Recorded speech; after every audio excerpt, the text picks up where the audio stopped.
Hey, and welcome to another Tech Tuesday. This is Chad from Ascension Worship, and this week I'm going to teach you how to set up a sub kick on the Behringer WING. Hey, what do you say? Yes, it's that time again.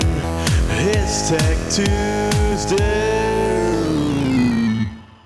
So recently we did a video on how to use the oscillator on the Behringer WING, particularly for testing different speaker outputs. And someone, and please forgive me, whoever this is, I could not find your name, but somebody asked about using it as a sub kick generator.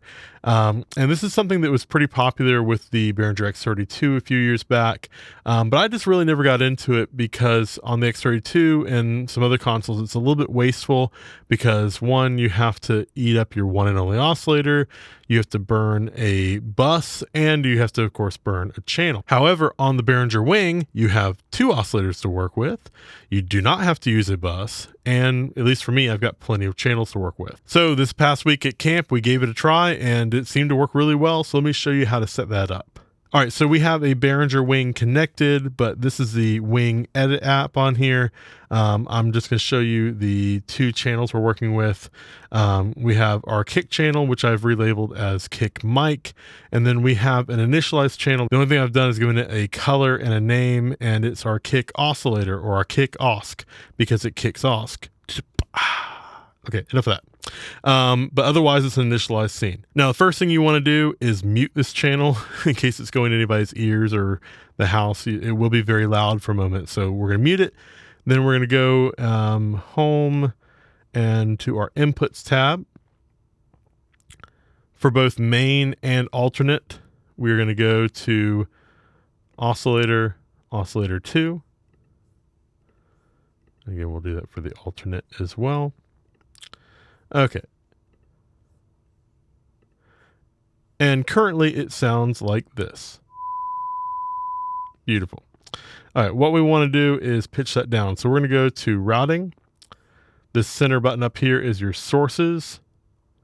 And then it should already be selected, but if not, it's under, again, oscillator, oscillator 2. All right, so up here at level, we're going to make this a more manageable -18 dB. We're going to keep it as a sine wave, but we're going to pitch it down. I have found that 49 hertz works really well for me, but obviously do whatever works for you. All right, and now it's going to sound like this. That feels good. All right, so hopefully you are listening to this on a system with a sub, or I've got some in-ears that have a really nice sub bass on there, but it is a very deep tone. Obviously, you're not going to hear it on like an iPhone speaker, so just beware of that. All right, so currently it's a constant 49 hertz tone, which isn't super useful. What we want is for that tone to follow our kick drum. So we're going to go back to our channel, and then we're going to go down here to the gate. And let's go ahead and turn this on. So we're going to mess around with the key source and key filter. What this means is that the gate as a default is both affecting the kick oscillator channel, but it's also listening to the kick oscillator channel to know how to affect that channel. But in our case, we want it to listen to the kick mic channel. So for key source, instead of self, we're going to change it to kick mic, and you can see we are now getting an effect on our gate here. We're also going to go through the key filter, and we're just going to kind of focus on the main meat of the kick drum, so that something like a loud snare drum hit isn't going to accidentally open this up later on. This will be easier when you're on an actual console. You'll be able to see things, or you can hit key solo and listen to it.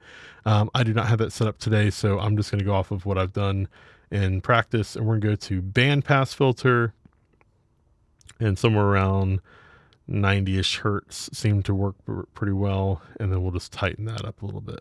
So now it's just filtering down. This is what it's listening to know when to open up the gate on the kick osc channel. So we'll go ahead and close that. All right, and then before we set the threshold, which is going to be probably the most important part on here, let's go ahead and change some of these settings. Starting at the bottom here, we're going to take the ratio. Again, this is an initialized channel. We're going to crank that up to gate, so it's either open or closed. There's really no in between. When it is closed, we want it to close as much as possible. So the range setting here, we're going to change it from 40 dB all the way up to 60 dB, so it will close the most. With the attack, hold, and release on here, you can play around with this to your own, preferences. I want this to be fairly snappy, but I don't want it to take away from the clicky sound that is coming from our actual kick mic. So attack, we're going to set this to 5 milliseconds. If you make it quicker, you will get a slight clicking sound. That might be a good thing. It might not be what you want.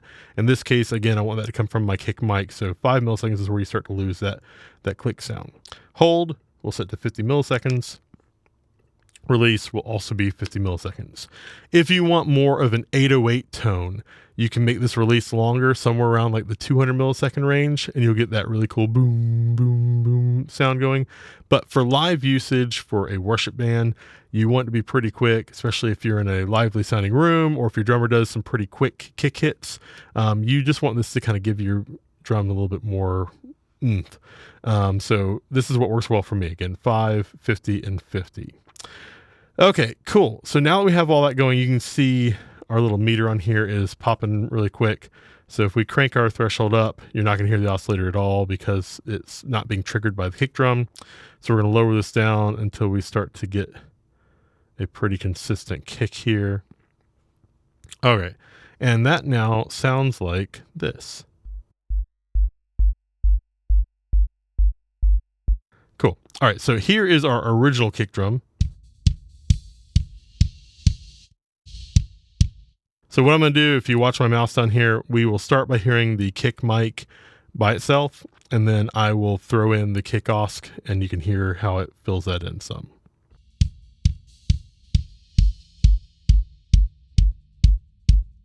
So no oscillator, with oscillator. None, with.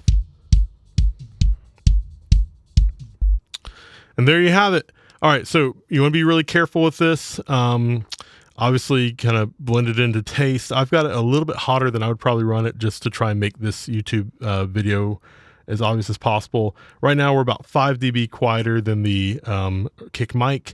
I usually probably go for more like around 10 dB quieter, but again, it just depends on your settings and what you're working with there.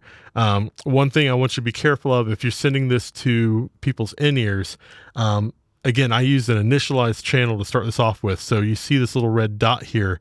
This is showing me the tap point for this channel, and it is after the gate and the EQ, which is what you want. Because if it's going to be before the gate, then people listening to it through monitors are going to hear that constant tone without it actually moving with the kick.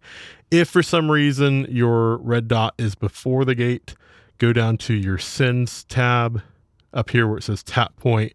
Click something that's going to be after tap 3 or higher, and that'll make sure that it's going to again follow that gate for you. All right, guys, I hope that was helpful for somebody. Have fun. Don't blow anything up. Don't hurt anybody, but enjoy getting a nice full kick with this sub kick option. All right, guys, until next time, have a great week. Again, this is Chad from Ascension Worship. I hope this has been helpful for you and your team. Come back here every Tuesday for new information.